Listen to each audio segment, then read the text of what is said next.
Hello everyone, my name is Vivek. तो आज हम पढ़ेंगे क्लास 8 की साइंस का चैप्टर 6 कंबंशन एंड फ्लेम। तो यहाँ पर जो फ्यूल होता है वो बहुत सारे टाइप्स के होते हैं, wood, coal, petrol, diesel and compressed natural gas, जिसको हम सीएनजी भी कह सकते हैं, etcetera. What is combustion? Combustion जान लेते हैं क्या होता है। जो मैग्नीशियम होती है वो जलती है और मैग्नीशियम ऑक्साइड प्रोड्यूस करती है, जिससे लाइट और हीट भी प्रोड्यूस होती है। और जो केमिकल सब्सटेंस होते हैं वो रिएक्ट करते हैं ऑक्सीजन के साथ, जो हीट भी छोड़ता है उसको हम कंबंशन कहते हैं। और कंबंशन कैसे जलता है, वो फ्यूल की वजह से जलता है। और फ्यूल 3 टाइप्स के होते हैं, solid, liquid and gas. Solid में कैसे वुड, एंड लिक्विड में like petrol, diesel, and gas में लाइक जो हमारी सिलेंडर की गैस होती है वैसे। और जो सबसे लोवेस्ट टेम्परेचर कैच करता है और बहुत जल्दी कैच कर लेता है उसको हम इग्निशन टेम्परेचर कहते हैं। मतलब कोई सब्सटेंस है, उसने बहुत जल्दी कैच कर ली फायर और बहुत कम टेम्परेचर में, उसको हम इग्निशन टेम्परेचर कहते हैं। और जो ये सब्सटेंस होता है इसको हम इन्फ्लेमेबल सब्सटेंस कहते हैं। और इसके बहुत सारे टाइप्स होते हैं, like petrol, alcohol, liquefied petrol gas, जिसको हम एलपीजी कहते हैं, etcetera. How do we control fire? Fire अगर किसी घर में लग जाए तो हम उसको कंट्रोल कर सकते हैं मिट्टी से, और जो हाइड्रोजन गैस होती है उससे, और पानी से। इन 3 मेथड से हम किसी भी फायर को कंट्रोल कर सकते हैं। टाइप्स ऑफ कंबंशन, यहाँ पर 3 टाइप्स से कंबंशन के, rapid combustion, spontaneous combustion and explosion. Rapid combustion में लाइक हमारी कोई गैस जल रही है या फिर मोमबत्ती जला सकते हो, उसको हम रैपिड कंबंशन कहते हैं। स्पॉन्टेनियस कंबंशन में हम किसी सब्सटेंस को जलाते हैं, लाइक कूड़े को जला रहे हैं, उसको हम स्पॉन्टेनियस कंबंशन कहते हैं। और एक्सप्लोजन में लाइक हमारे कोई फेस्टिवल है उसमें पटाखे छोड़ रहे हैं और बहुत साउंड कर रहे हैं, वो हीट। और इन तीनों मेथड्स में हीट और लाइट आएगी, और अकेला जो एक्सप्लोनस है उसमें साउंड भी आता है। स्ट्रक्चर ऑफ अ फ्लेम, जब आग जलती है, यहाँ पर आपके सामने पूरा स्ट्रक्चर है कैसे आग जलती है। लाइक जो उसका ऊपर वाला पार्ट होता है वो बहुत हॉटेस्ट होता है, और उसके अंदर की जो लेयर होती है उसको हम आउटर जॉन ऑफ कंप्लीट, और वो बहुत थोड़ी ब्लू होती है। हमें जो आग होती है वो ब्लू भी चमक आती है, ऑरेंज भी और पीली भी, मतलब हमें 3 कलर उसमें चमक के आते हैं, और ब्लैक भी।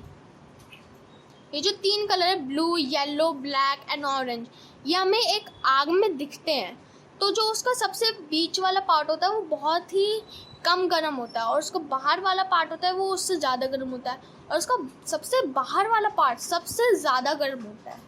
और उसमें 3 कलर पाए जाते हैं, मतलब जनरली 3 कलर का पाए जाते हैं, blue, yellow and black. What is fuel? Fuel होता क्या है, ये मैंने आपको स्टार्टिंग में बता दिया था कि फ्यूल के कितने टाइप्स होते हैं। आप जान लेते हैं कि फ्यूल होता क्या है। फ्यूल कोई भी सब्सटेंस से आग प्रोड्यूस हो, मतलब फ्लेम प्रोड्यूस हो, उसको हम फ्यूल कहते हैं। मतलब हीट प्रोड्यूस हो उसको हम फ्यूल कहते हैं, किसी भी सब्सटेंस से। वो सब्सटेंस हो सकता है वुड, पेट्रोल, गैस, कुछ भी हो सकता है। फ्यूल एफिशिएंसी, जो अमाउंट है फ्यूल का, अगर वो 1 kg होगा तो वो कैलोरीफिक वैल्यू कहलाएगा। और जो कैलोरीफिक वैल्यू होता है वो एक्सप्रेड होता है यूनिट में किलोजस पर kg। Burning of fuel leads to harmful products. अगर हम कूड़े को जला रहे हैं, कूड़े में अगर पन्नी भी है, प्लास्टिक, तो वो हार्मफुल गैस है हमारे लिए, हमारे अंदर जाएगी तो हमारी जो लीवर है उसको ख़राब कर सकती है। और ऐसी जो हार्मफुल गैसेस हैं वो हमें अस्थमा की बीमारी दे सकते हैं। अस्थमा एक बीमारी होती है जिसमें हमें सांस की प्रॉब्लम होती है। और सेकंड पॉइंट में, अगर हम एक रूम में हैं और उसमें हम प्लास्टिक जला रहे हैं और कुछ जला रहे हैं, तो जो पॉइजनस गैस है, अगर हम उसके अंदर ही सो जाएंगे तो वो जो पॉइजनस गैस है हम उसके रूम के अंदर ही मर जाएंगे। इतनी खतरनाक होती है पॉइजनस गैस। इसलिए इससे ज़्यादा से ज़्यादा दूर रहना चाहिए और सीएनजी का यूज़ करना चाहिए। सीएनजी बहुत अच्छी गैस होती है और वो हमें ज़्यादा नुकसान भी नहीं पहुंचाती। और जो कोल, डीजल, ये सब जो होते हैं वो सल्फ्यूरिक डाइऑक्साइड गैस प्रोड्यूस करते हैं, मतलब छोड़ते हैं। और हमें ज़्यादा से ज़्यादा कम यूज़ करना चाहिए इनका, क्योंकि ये गैस जो है ये हमारे अंदर जाकर बहुत हार्मफुल डिसीज़ दे सकती हैं और हमें बीमार कर सकती हैं। और आपने एसिड रेन के बारे में सुना होगा। जो पहली बारिश होती है वो एसिड रेन इसलिए कहलाती है क्योंकि जो सारा पोल्यूशन होता है वो सबसे नीचे होता है, और जब वो बरसता है तो सबसे पहले पोल्यूशन ही बरसता है, उसके बाद असली जो बारिश होती है वो बरसती है। इसलिए उसको एसिड रेन कहा जाता है, और हमें कभी भी एसिड रेन में नहाना नहीं चाहिए, उसकी वजह से हमारे एलर्जी हो सकती है।